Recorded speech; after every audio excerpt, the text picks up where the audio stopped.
What up, YouTube Live? How's it going, everybody? Today is Monday, uh, January 17. Happy Martin Luther King Day to all of you. What up? Uh, Alexander Kennedy is here. Let's hear what he has to say. Yes, I wish this was a video. Then I would have been gladly playing that video for you of Josh Whedon speaking out loud. But this is more of an article. It's an article on New York Magazine that has been picked up by a lot of outlets and other websites out there. So this has gone viral this morning. Joss Whedon has been trending since probably like this past 8 a.m., I think, when this New York Magazine article hit the web. Um, so I'm just gonna be reading off of a couple of outlets that picked up this article. One of which is Variety, because this is focusing on mostly Justice League. If you want to read the whole article, it's called so New York Magazine Vulture, right? So the title is "The Undoing of Joss Whedon." So you just type in the undoing. There you go, "The Undoing of Joss Whedon." It's on Vulture, New York Magazine Vulture. But I can't read it off of that because I don't have subscription to Vulture or New York Magazine. So yeah, it's a bummer. It sucks when some certain websites demand money out of you in order to read their articles. So, but you can read it off of there. It's very lengthy, very long, like really, like it's like a whole profile of Joss Whedon. But Variety took the excerpts about the Justice League. That's what I'm sharing with you right now. And so let's read it together. Filmmaker Joss Whedon has broken his silence over multiple allegations of misconduct by him on productions he oversaw, including the 2017 film Justice League, to his influential TV series Buffy the Vampire Slayer. Excuse me. In a lengthy interview with New York Magazine that was published on Monday, today, Whedon denied Gal Gadot's allegation that he threatened her career while working on Justice League. Now, pause, give you to give you a bit of context, to give you a refresher, a reminder, if you will, to refresh your memory. Zack Snyder had to step down from the Justice League production uh, in 2007, in early 2017, I believe, because of a tragedy in his family, and so he had to step down regarding his daughter, I believe. So WB and DC hired Joss Whedon to step in and finish the production. Josh Whedon, as you know, had been successful in the superhero movies with the Avengers and Avengers Age of Ultron. And so by that, at that time, picking Josh Whedon as a replacement to Zack Snyder is like a no-brainer. Like everybody's like, of course Joss Whedon's gonna take care of this. He's the Avengers guy. He's also a comic book guy. Joss Whedon is a nerd, a geek. He once wanted to make Wonder Woman movie. He once wanted to make Batgirl movie. So of course it's very, it makes sense. It makes sense that Joss Whedon took this job. At the time everybody's like thinking that way. Um, but now we know the truth, right? Now we know that there had been quarrels on the set, and disagreements, and between the cast members and Josh, and so that's a bit of context for you on what happened in 2017, why Josh Whedon was working on a project that Zack Snyder started, but then Zack Snyder eventually finished it. That came out last year, called Zack Snyder's Justice League, which kind of took a different kind of tone than what Josh Whedon had crafted or done in 2017. So back to the article here. Justice League, which Whedon took over after original director Zack Snyder withdrew from the film following a family tragedy. Uh, so Joss Whedon denied that he threatened Gal Gadot's career. He said, "Here's the new quote: I don't threaten people. Who does that?" Whedon told New York. Oh, a lot of people do that. um, a lot of bosses do that to their subordinates, to their employees. I will, threaten to fire you. A lot of teachers will do that to their students. I will expel you. A lot of filmmakers do that to their actors. A lot of actors have been replaced and fired, because disagreements, butting heads with the creative guys and the money guys, the producers. So it's like, who does that? A lot of people do that. Whedon. And Whedon continued, English is not her first language, and I tend to be annoyingly flowery in my speech. Whedon said he told Gal Gadot that she would have to tie his body to a railroad track before he would cut a scene she wanted removed. So Gal Gadot was not happy with some of the scenes, and Joss Whedon like, you know what? I'm gonna, you know what, over my body on a railroad track instead of over my dead body. Basically, he's saying that. So that's basically Joss Whedon is telling New York Magazine or Vulture, like, hey, it's not threatened to end her career. I'm threatening to, like, you know what? I, I would have to tie my body on a railroad track before that ever happens, before any scene gets removed, any scene that's my scene, not Zack Snyder's scene, and that Gal Gadot misunderstood as what Whedon threatening to tie her to a track instead. So Joss Whedon said, like, Gal Gadot misunderstood what I said. She took it as, oh, I'm gonna tie her to a track. Gal Gadot's response in the story, I understood perfectly. Um, Whedon, however, is less forgiving in his assessment of Ray Fisher. Here we go. The actor's July 2020 allegation that Whedon's behavior making Justice League was gross, abusive, unprofessional, and completely unacceptable was the spark that led to the collapse of Whedon's career. In December 2020, Warner Brothers said an investigation into Fisher's claims resulted in an unspecified remedial action. Weeks after HBO said Whedon was withdrawing as executive producer of The Never Show. Uh, Fisher alleged in Forbes interview that he was told Whedon had lightened an actor of color's complexion in Justice League because he didn't like the skin tone, which Forbes later retracted. But man, if that really is the case, that is like racism. That is like textbook racism, bro. uh, especially when you do it to a black guy, black actor. That's not cool. So to New York magazine, to Vulture, Whedon said, so he did not deny that he did brighten the entire movie. He said he brightened the entire movie, including all the actors' faces, and that he talked with Fisher for hours about his changes. He says he significantly cut down Fisher's screen time because Cyborg's storyline logically made no sense, and that Fisher's performance was lacking. He denied Fisher's allegations, saying none were true or merited discussing. Instead, Whedon claimed that Fisher's actions were done in bad faith, meant to sully Whedon's reputation to reconstitute Snyder's in advance of the release of the Snyder Cut. So basically, you get what he's trying to say there, right? So basically, he's Joss Whedon's defense is like, hey, that's not true. I didn't do Fisher wrong. Our conversation about the changes and the brighten of the entire movie. Uh, we did the conversation. It was amicable, and the whole thing with Fisher accusing me of doing this and that and this and that, it was all just for publicity in the anticipation of the Snyder Cut last year. That's what basically what Joss Whedon is saying here. Basically, Joss Whedon is accusing Ray Fisher of stirring up things in the purpose of publicity stunt for the Zack Snyder's Justice League, um, and that uh, and then he he basically said none of the allegations that Ray Fisher thrown against him were true or had any merit to it. And so Joss Whedon says we're talking about a malevolent force. We're talking about a bad actor in both senses. Malevolent, Ray Fisher's malevolent force, really? Holy crap. I mean, I love Ray Fisher, but malevolence sounds like an evil witch or something.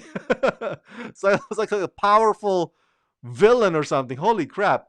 We're talking about a bad actor. Now that stings. Basically Whedon is saying, not in just this paragraph, but he said He said Fisher's performance was lacking. A bad actor. Performance was lacking. I don't know, man. I saw Zack Snyder's Justice League last year. He was all right. Fisher was all right in the extra scenes that Zack Snyder obviously added back in. That apparently Joss Whedon thought that including Cyborg in the Justice League movie made no sense. I don't get why would it not make any sense. Cyborg is like a crucial member of the Justice League. I mean, have you seen any other iterations of just like, come on, Joss Whedon? I think that's just an excuse on his part. You know, Joss Whedon knows Cyborg is very crucial to Justice League. You know, this is just an excuse. Like, it's like, oh, it logically made no sense for him to be in there. How? And you call yourself like a comic book guy. You call yourself a superhero guy. So it's not about Cyborg. You know, it's about the other thing. He said he thinks he's the arbiter of what is good acting and not good acting. And I know a lot of us feel that way about ourselves as well. We would see a performance like, oh, that's not good. Oh, that guy's bad actor, whatnot. But in the case of Ray Fisher, um, I don't think Joss Whedon could be as forceful as that when he is only a replacement. All right, it comes down to that. He got brought back. I mean, he got brought in to replace Zack Snyder, who had to leave over a tragedy. And I mentioned this to you a thousand times over my discussion about Joss Whedon. In that, if you are brought in to pretty much just to finish a project, you gotta try to do your best to respect what has already been established, right? You don't come in as a replacement saying, you know what, I'm gonna just ruin whatever Zack Snyder had built from the ground up. I'm gonna, start start anew with my own vision. It's like it's not your project to begin with, Josh. So you can't, antagonize the cast that Zack Snyder himself or had already picked. So how who are you to say, you know what, Gal Gadot, Ray Fisher, you suck. I don't care if Zack Snyder believes in you. You guys suck because you're not good enough in my view. I don't care if this is Zack Snyder's project. It's mine now. So that's where the arrogance comes in. I think on the part of Joss Whedon and and and and knowing about Joss Whedon over the years, if we have followed his career, the guy is pretty arrogant. Like he thinks himself as God's gift to humanity. He kind of reminds me of Aaron Sorkin. Aaron Sorkin is that kind of person as well. Aaron Sorkin is known for being just like he thinks he's the best writer in town, and that might be right. That might be arguably right. And you may think that's right. That's fine. But the arrogance is like really up to here, really annoying, and that's how I feel Joss Whedon is.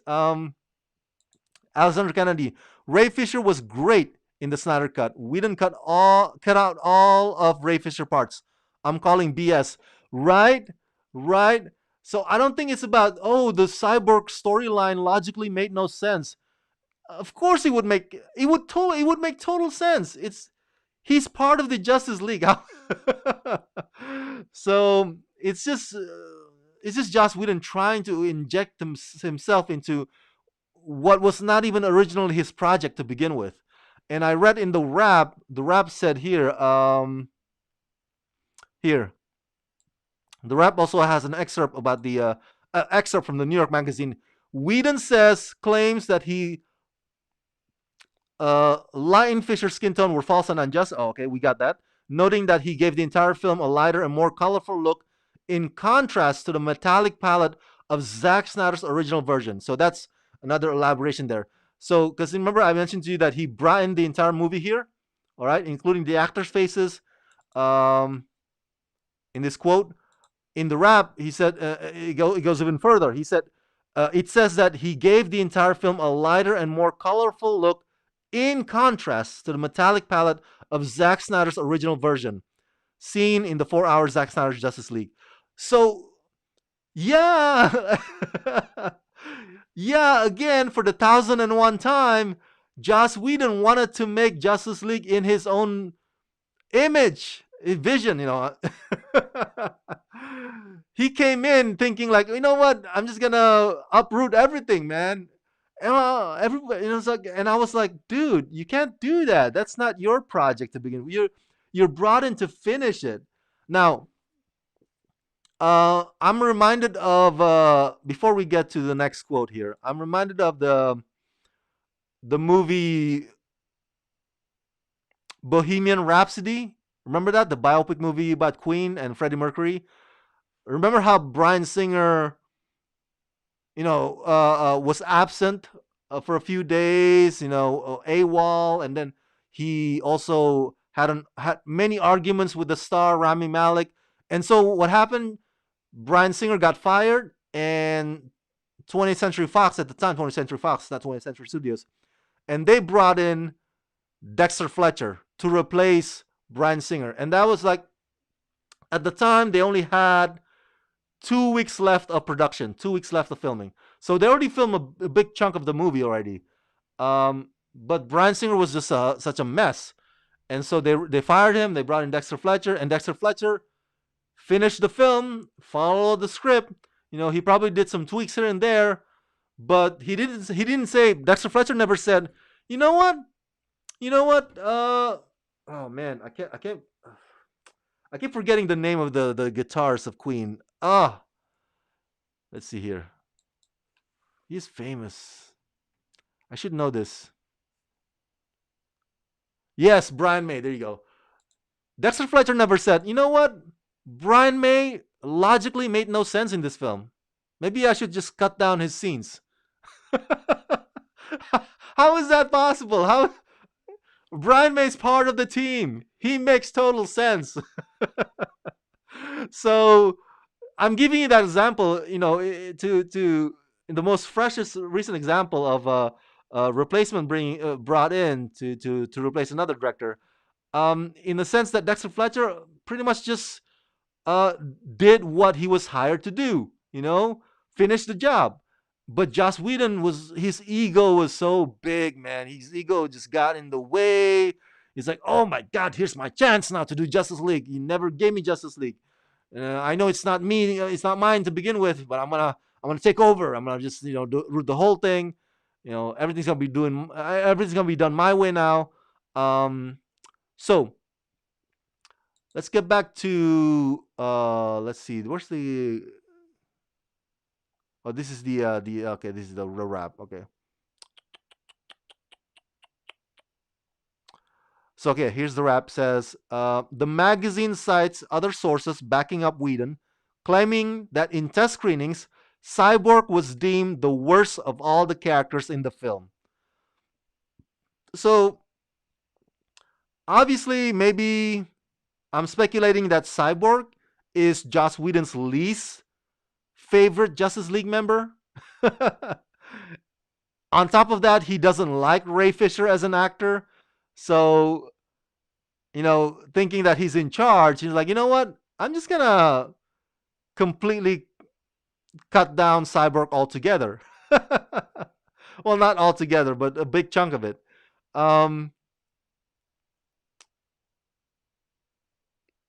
Here it is.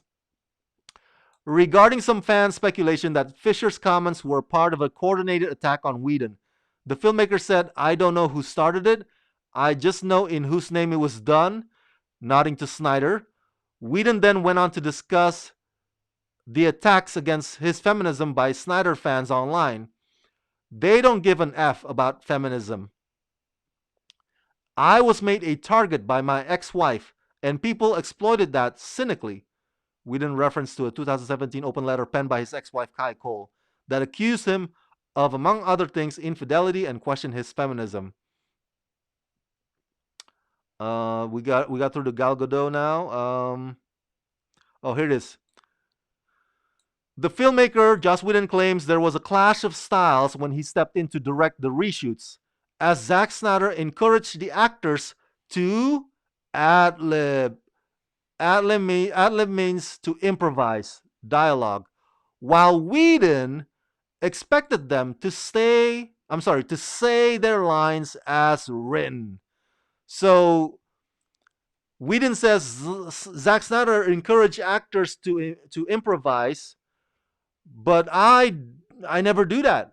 I expect my actors to say the lines that I wrote down. Um, the outlet cites a source who claims Whedon paused the shoot and exclaimed that he had never worked with a ruder group of people. So he called Justice League cast members rude. Um, it sounds like no one enjoyed their time making Justice League, as Ben Affleck recently cited the experience as nadir and the reason he has since eschewed blockbuster fare. Snyder, meanwhile, finally saw his version on the film of the film released in the form of Zack Snyder's Justice League last year, and that's it. So he calls uh, Justice League people or the cast members rude, and that he demanded them to say their lines as written, as opposed to Zack. So is it just me? Is it just me, or there's also a bit of bitterness or resentment that Joss Whedon is feeling right now against Zack Snyder? Um, you know what I'm saying? It sounds like his ego gets hurt a little bit because people are loving Zack Snyder more. People are loving Zack Snyder's Justice League more and trashing him and trashing his Justice League. So now he's like, he's like, you know what? That whole Ray Fisher thing that was done in the name of Zack Snyder. In a publicity stunt for the Zack Snyder's Justice League cut. Um, and you know that Zack Snyder, he allows improv. How dare he? I'm the stick to the script kind of guy. I'm old fashioned, old school. So this just sounds to me like a very bitter, very resentful man, um, who's not really helping himself by speaking out like this. You know, I know you might argue like, well, it's about time Joss Whedon speaks up. Maybe he can say something in his own defense, but it doesn't sound like much of a defense. It's more like grumpy, more like complaining, more like whining, calling Cyborg the worst character, calling Ray Fisher bad actor, calling Gal Gadot, oh, English is her second language. She doesn't get it. Like, this is just like, this is basically a non apology apology. It's not even a apology. You know what I'm saying? You know how people, when you ask somebody to apologize to you or apologize to somebody, like, hey, say sorry to him or say sorry. It's like, oh yeah, I'm sorry you don't have a good sense of humor. You know, that's Joss Whedon. It's like, I'm sorry you suck. That's Joss Whedon, ladies and gentlemen. A non-apology apology, basically. That's what it is. What this is. As far as the brightening the tone, brightening the skin tone, brightening the making everything look light and bright. Um, that's another thing also that he wants Justice League to be his own thing, but it's like, no, dude, that's Zack Snyder's project. You're just stepping in because he has to grieve, he has to mourn, and you're taking advantage of that situation, man. That's not cool, Joss. That's not cool. In conclusion, if you ever want to tell the world your side of the story, on whatever situation may be or whatever case that may be, note to self, note to yourself, note to myself. Don't do it the way Joss Whedon does, okay? Don't do it like this. This is telling your side of the story with a side of grudge, if you will, with a side of ego hurt.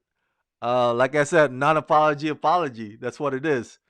So if you want to ever tell your side of the story, do it in a much more modest way than this. Just straight up, man, and own up. Most definitely, you got to own up.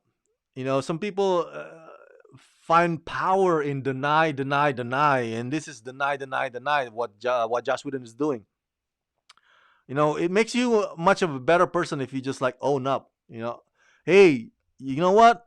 This part did not happen, but I'm sorry that I gave that impression. Or, yeah, this part did happen, and I'm sorry that I hurt the people involved. Something like that. Just own up. Just own up, man. Face it straight on. People would have more respect for you if you do that. And last but not least, I'm sure I've shown you this before, right? I met Joss Whedon at the Comic Con, San Diego Comic Con. I forgot what. I think this is 2016 or 18, maybe. This is not 2018 when he was promoting the Nevers. Um, yeah, saw him on the hallway.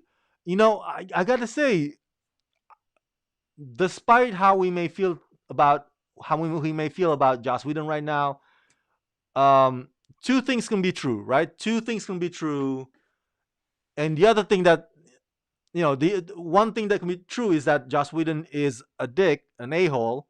But the other thing that can be true is that he gave us the Avengers, right? He gave us Buffy the Vampire Slayer series. Uh, he produced Cabin in the Woods. He gave us a lot of great films and TV shows over the years. Dollhouse, I love Dollhouse. So it's okay to be grateful for those gifts that Joss Whedon had given us in the past.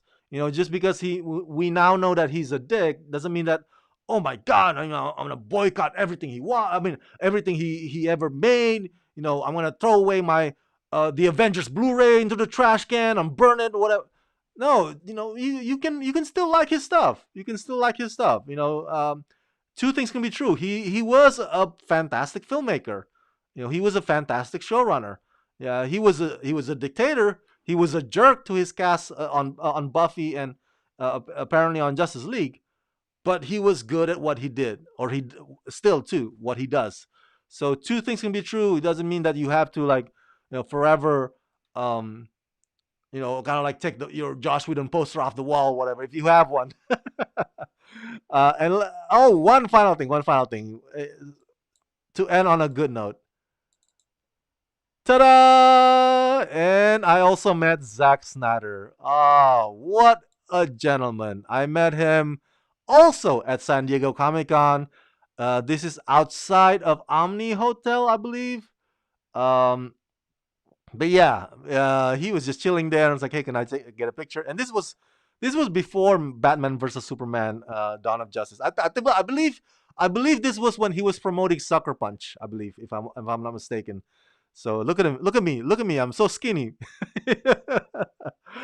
So yeah, what a saga this has been. Joss Whedon versus Zack Snyder. What did you think about this latest development of Joss Whedon calling Ray Fisher a bad actor, Joss Whedon calling Justice League cast members rude, calling Gal Gadot, oh, her English is not her first language. She doesn't get it, and the whole Brian, Joss Whedon brightened the whole tone and the skin tone of Justice League. What do you think about this latest development? What do you think about his latest comments? Um, and share your thoughts in the comment section below, okay? And as always, subscribe, subscribe, subscribe. Thank you so much for tuning in, you guys. Let's rock this.